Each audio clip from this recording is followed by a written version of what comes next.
Bismillahirrahmanirrahim. Assalamu alaikum. Today our topic is NMR spectroscopy. Previous lecture में हमने discuss किया था कुछ NMR स्पेक्ट्रोस्कोपी का इंट्रो और इसकी कुछ हमने चीज़ें देखी थी। उससे नेक्स्ट हमारे पास आता है कि जो उसका रिमेनिंग बच जाता है वो हमारे पास आता है NMR active and inactive compounds, कि कौन से कंपाउंड जो है NMR एक्टिव होते हैं और कौन से इनएक्टिव होते हैं। जैसे कि हमने प्रीवियस डिस्कस किया था कि NMR स्पेक्ट्रोस्कोपी बेसिकली इसका दूसरा नाम हम प्रोटॉन NMR भी कहते हैं। तो ये बेसिकली क्या काम करती है कि नंबर ऑफ़ हाइड्रोजन और टाइप ऑफ़ हाइड्रोजन को जो है वो आइडेंटिफ़ाई करती है, ठीक है। तो हम देखते हैं कि कौन-कौन से इसमें इन्वॉल्व होते हैं, कि कौन से प्रोटॉन न्यूट्रॉन होंगे और कौन सी ये विज़िबल होंगे या इनएक्टिव होंगे या एक्टिव होंगे। अब जैसे आप यहाँ पे टेबल देख सकते हैं कि हमारे पास first of all first column है प्रोटॉन्स का, सेकंड न्यूट्रॉन्स का है, थर्ड क्वांटम नंबर है, फोर्थ NMR है और फिफ्थ हमारे पास एग्ज़ाम्पल आ जाती है।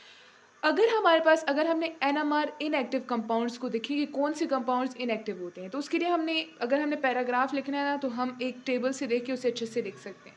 तो यहाँ पे आप देखें कि हमारे पास अगर हमने NMR इनएक्टिव कंपाउंड्स को डिफाइन करना है, तो वो कुछ इस तरह से होंगे कि इफ़ प्रोटॉन्स आर इवन, जैसे प्रोटॉन इवन है, न्यूट्रॉन भी इवन हो, तो उसका क्वांटम नंबर 0 होगा और वो NMR की तरह से जो है वो क्या होगा, इनविजिबल होगा और इनएक्टिव होगा। वो हमारे पास जो है हमारा स्पेक्ट्रम होगा वहाँ पे विजिबल नहीं होगा। तो उसकी एग्जांपल्स में क्या आ जाता है, कार्बन 12 और O16 आ जाता है। अगर हमने इसको पैराग्राफ में लिखना है तो हम इस तरह लिख सकते हैं कि if proton and neutron both are even then their quantum number will be 0 and they are invisible and inactive NMR compounds. And हम नीचे इसकी एग्जांपल देख सकते हैं। अगर हम नेक्स्ट देखें कि विजिबल और एक्टिव कौन से होंगे NMR एक्टिव कंपाउंड्स को अगर हम देखें, तो उसमें अगर हमारे पास आएगा कि प्रोटॉन्स ऑड नंबर में हो, फॉर एग्जांपल ऑड जैसे हमें पता है 1 3 5 7, ये हमारे पास ऑड होता है। न्यूट्रॉन भी ऑड हो तो उसका क्वांटम नंबर जो है वो इंटीजर होगा, मतलब 1 से लेकर जितनी भी आगे सो ऑन हमारे पास वर्डिंग आती है। ये हमारे पास बेसिकली क्या होगा कि ये NMR इनविजिबल होगा, सॉरी ये विजिबल होगा और एक्टिव होगा। इसकी एग्जांपल्स क्या आ जाती हैं, P31 अगर हमने इसको पैराग्राफ में लिखना है तो हम इस तरह से लिख सकते हैं कि if proton and neutron both are odd then their quantum number will be integer and they will be visible and active NMR compounds. An example हम देख सकते हैं।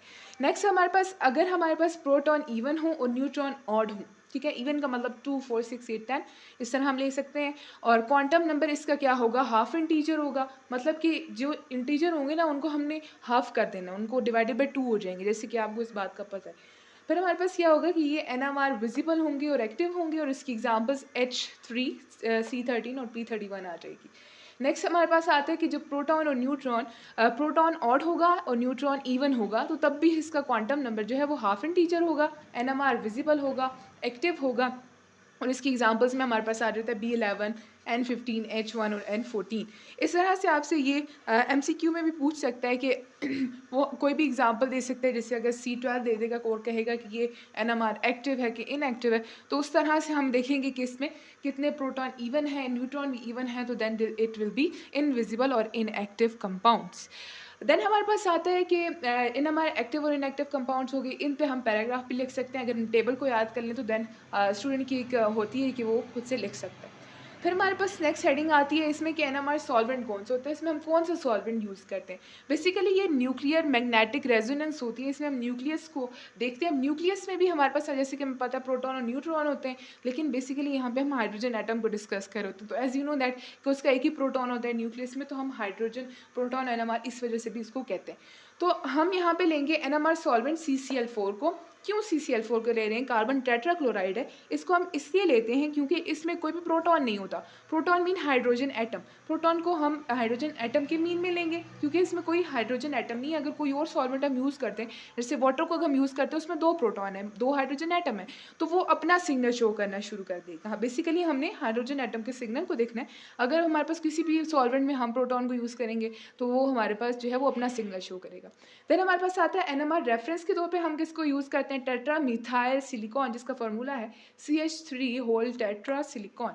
इसको हम NMR रेफरेंस के तौर पे यूज़ करते हैं। अब एक क्वेश्चन आता है कि हम सिर्फ इसको हम शॉर्ट वर्डिंग में TMS कहते हैं। इस TMS को ही हम NMR रेफरेंस के तौर पे क्यों यूज़ करते हैं, क्योंकि इसके जितने 12 इलेक्ट्रॉन सॉरी प्रोटॉन है, अब यहाँ पे देखेंगे यहाँ पे 3 है, होल 4 है, तो 4 3 ज़ा 12, तो इसके कितने प्रोटॉन हो जाएंगे, 12 प्रोटॉन हो जाएंगे। 12 प्रोटॉन का इक्विवेलेंट इन्वायरमेंट होता है, इसी के साथ साथ इनकी स्ट्रॉन्ग फील्ड होती है। किस वजह से स्ट्रॉन्ग फील्ड होती है, क्योंकि इनकी जो केमिकल शिफ्ट होती है ना वो लो होती है, ठीक है, और इसका जिसको हम सिग्मा से रिप्रेजेंट करते हैं तो वो जीरो होता है, इस वजह से हम इसे यूज़ करते हैं। हाईली वोलेटाइल होता है, एज वेल एज इसको हम आसानी से रिकवर भी कर सकते हैं, इसलिए इसको यूज़ करते हैं। इनर्ट होता है कंपाउंड में, और इन कंपाउंड इसलिए जो है वो इनर्ट होता है, मतलब इतना ज़्यादा पाया नहीं जाता है, तो इसलिए इसे हम NMR रेफरेंस के तौर पे यूज़ करते हैं।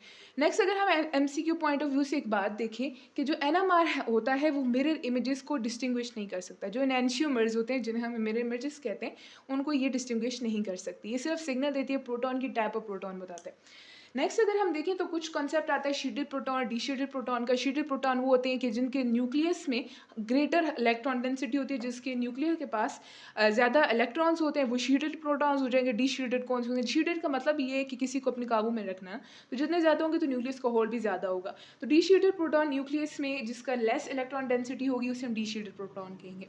नेक्स्ट हमारे पास आता है NMR स्पेक्ट्रम। जैसे कि प्रीवियस पे हमने बहुत ही स्पेक्ट्रोस्कोपीज का डिस्कस किया था, वैसे ही हम NMR स्पेक्ट्रम को भी डिस्कस करेंगे। इसको डिफाइन हम इस तरह करते हैं कि pattern of radio frequencies absorb is the NMR absorption spectrum. जैसे कि प्रीवियस हमने डिस्कस किया था कि इसमें हम किसी कंपाउंड पे रेडियो वेव्स को फॉल कराते हैं, तो इसीलिए हम यहाँ पे कहते हैं कि कोई भी रेडियो वेव फ्रीक्वेंसीज जो हैं जितनी वो एब्जॉर्ब होती हैं उसके पैटर्न को हम NMR स्पेक्ट्रम कहते हैं। अब जैसे कि यहाँ पे एक आप ग्राफ देख सकते हैं कि यहाँ पे एक सिग्नल है, यहाँ पे दो हैं। एक सिग्नल होगा तो सिंगलेट कहेंगे, दो होंगे तो डुपलेट होगा, 3 होगा तो ट्रिपलेट होगा, और क्वाड्रेट होगा अगर 4 सिग्नल्स होंगे तो। अब हमारे पास यहाँ पे एक MCQ पॉइंट ऑफ व्यू से भी एक इंपॉर्टेंट बात आती है कि जो नंबर ऑफ सिग्नल्स होते हैं, जैसे कि इधर एक सिग्नल है ना, इट मीन्स कि number of different types of proton को बताता है, मतलब यहाँ पे सिर्फ एक प्रोटॉन प्रेजेंट है। 2 है तो 2 प्रोटॉन है, 3 है तो 3 प्रोटॉन है, 4 है तो 4 प्रोटॉन है। तो नंबर ऑफ सिग्नल जो है वो number of different type of proton को बताते हैं। अगर हमने यहाँ पे यूज़ किया होता ना कि किसी भी सॉल्वेंट में अगर हमने वाटर यूज़ किया होता तो वो प्रोटॉन अपना भी सिग्नल दे रहा होता है, जो 2 उसके प्रोटॉन है वो भी सिग्नल दे रहे होते हैं, इसलिए हम NMR सॉल्वेंट में वो सॉल्वेंट यूज़ करेंगे जिसके पास कोई अपना प्रोटॉन नहीं होगा। देन हमारे पास स्प्लिटिंग पैटर्न जो है वो क्या शो करता है कि नंबर ऑफ प्रोटॉन और नेबरिंग एटम, जो साथ वाले एटम होते हैं उस पर भी number of proton splitting pattern show करता है, और एरिया अंडर द पीक्स जो होता है वो हमारे पास नंबर ऑफ प्रोटॉन्स कितने होते हैं उसे ही शो करता है, जैसे कि मैंने अभी आपको बताया कि किस तरह से ये होता है। नेक्स्ट अगर हम कुछ एग्जांपल्स देखते हैं कि किस तरह से इसके NMR सिग्नल्स आते हैं। अब यहाँ पे देखें तो आपके पास एक प्रोपानोल कंपाउंड है CH3 CH2 CHO। जैसे कि मैंने आपको प्रीवियसली बताया था कि हमने डिफरेंट टाइप ऑफ हाइड्रोजन को देखना होता है कि कौन से फंक्शनल ग्रुप के साथ अटैच हो तो उनकी जो इन्वायरमेंट होता है वो चेंज हो जाता है। जैसे कि O के साथ H है तो इसका अपना इन्वायरमेंट होगा, क्योंकि ये O के साथ अटैच है। CH2 का अपना सिग्नल होगा, CH3 का अपना सिग्नल होगा, क्योंकि ये डिफरेंट टाइप के साथ अटैच है, अपने इन्वायरमेंट का डिफरेंट है, तो इसमें कितने सिग्नल होंगे, 3 NMR सिग्नल होंगे।